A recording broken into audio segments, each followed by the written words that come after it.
Hello ZZZ Proxies, it's your boy Josh, and we've got some stunning news on Qingyi, as we've got some new changes to her kit, some of her multiplier values and applications of skill that have changed the way we initially saw the character.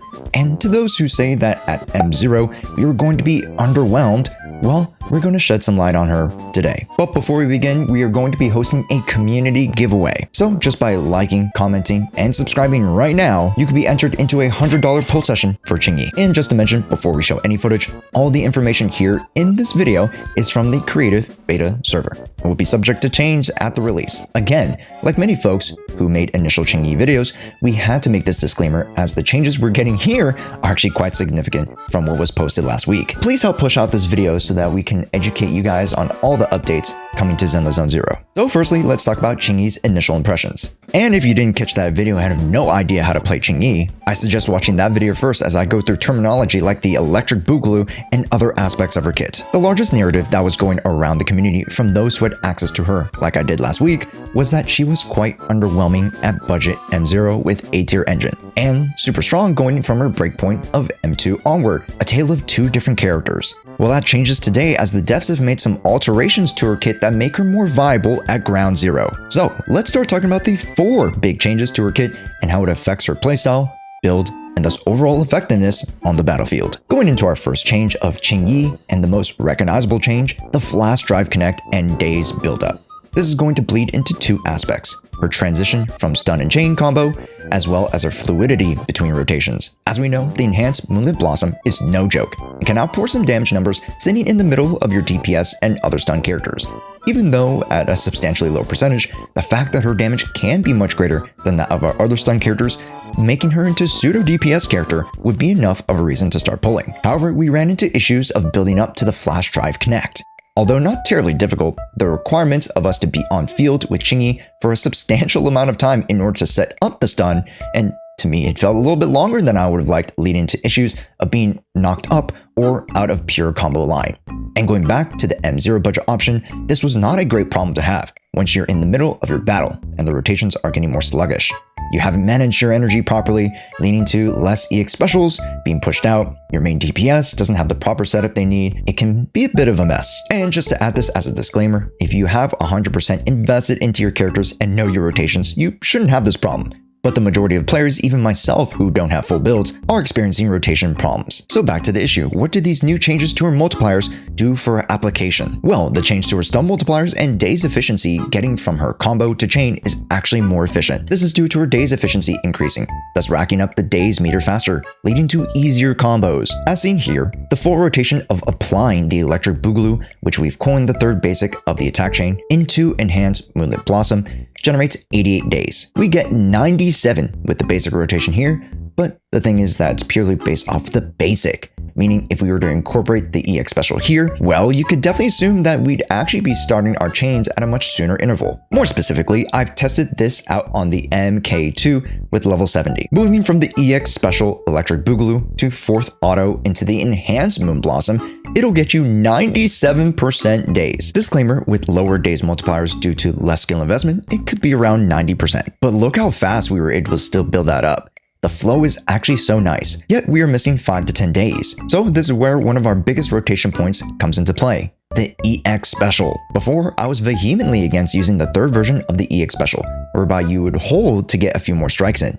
These extra strikes actually come in clutch as they have the special days multiplier and will gather more than enough days to allow you to enhance strike into a chain combo. As well, you can incorporate the EX special into the flow of your electric boogaloo, by which you will not get interrupted, and thus continue to build on your flash connect as well as daze to ultimately get your subjugation stacks, and then daze needed to launch your opponents. As a side note for a build, this definitely solidifies the swing jazz as her 2-set option, as you'll be wanting the energy recharge or even a weapon that helps you to do so, which unfortunately can cut a little bit into your DPS, as from before I'd been using Thunder Metal for all of my showcases. Then this will lead directly into the stun state, utilizing Qingyi within the chain to actually have you quick assisting with Nicole to Juyen. This being more beneficial than previous notions about having the stun character be after the Nicole support. This does a few things. First, you can clearly see that the chain attack builds up so much more damage, as well as having the ability to build up the flash connect. Well, this leads directly into the next rotation, as you'll be able to use the EX special into a full flash connect bar, thus cutting out the time needed to build up the electric boogaloo, then leading into our special again to another full daze meter. It's actually brilliant. This cuts out the time needed to build up her stacks, flowing from rotation to rotation, and leaves more time for Jian to utilize the stun damage multiplier window. The second big change has to do with her ultimate, allowing her to gain a full flash drive connect bar from her ult usage.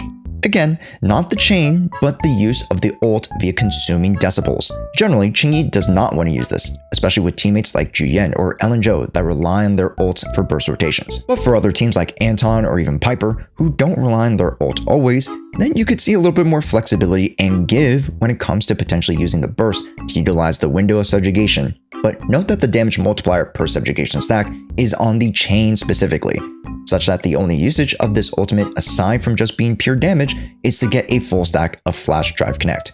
To be honest, the change does not bring much if anything to the character if you started to grasp her kit more with this video. Even though the damage isn't that bad, just the value you get from using it with your other DPS characters is just more impactful. And if you're playing correctly, you don't need to use the ult in order to receive your max flash drive connect. And third, let's talk about some quality of lives included into the basic or auto attack chain. I wasn't aware of this before, so I didn't get any comparison footage for this, but now you can dodge from your second auto and still maintain basic attack chain placement to continue into electric boogaloo. Before, I assumed that it wasn't possible, so potentially going up against more difficult enemies, you could see yourself trying to start the electric boogaloo combo only to be knocked out of it and start again. Well, now you can just dodge out of it, taking away the risk factor of it all. To be honest, a great change for lower skilled players or potentially multiple mob waves, as sometimes those can be a little bit chaotic. But for more difficult content or boss battles, most folk will have a general idea of when to go on the offensive, so this is more of a comfy change, but still a welcomed one. And there was a bit of a nerf whereby her dash attack no longer undercuts the opponent, kicking them into the air. Now, the dash attack is literally a nerfed auto 1. Super unfortunate, as the dash directly could have led to massive juggles. Lastly, let's talk about the largest elephant in the room, the Mindscape 2. Most folk, including myself, were going to attempt to go for that beautiful Mindscape 2, increasing your damage multipliers by 133%. Well, they've made a change, and that amazing change is to change the stun damage multiplier to go from 133% to 135%, where a 2% difference might not seem like much. As you can see, the stun damage multiplier going from before at 230% at max M6 is now actually 258%, which is just shy of 30% damage difference. It's kinda crazy. But again, this includes M2 and max subjugation stacks. If you can't reach the max subjugation stack number, you'll see less realized potential, like seen here. But with a bit of concentrated practice, you can definitely get into the flow and get more damage out of her. Without this M2, which I unfortunately can't turn off, but from past footage, you get around 208% with max subjugation.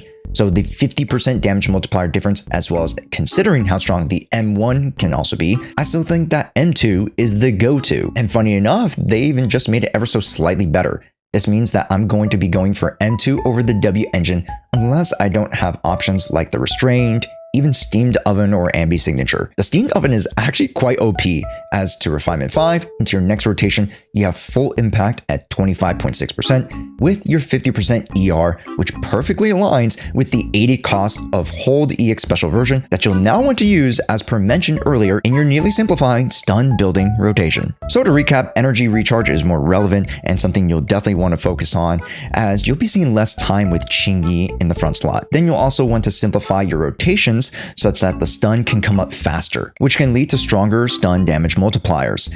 If you're thinking of investing into that M2, then we've got quality of life improvements such as the dodge on basic 2 and the ultimate giving full drive connect for max enhanced Moonlit Blossom attacks, both more luxury changes. And that about wraps up the changes to Qingyi, with my full guide coming out next week.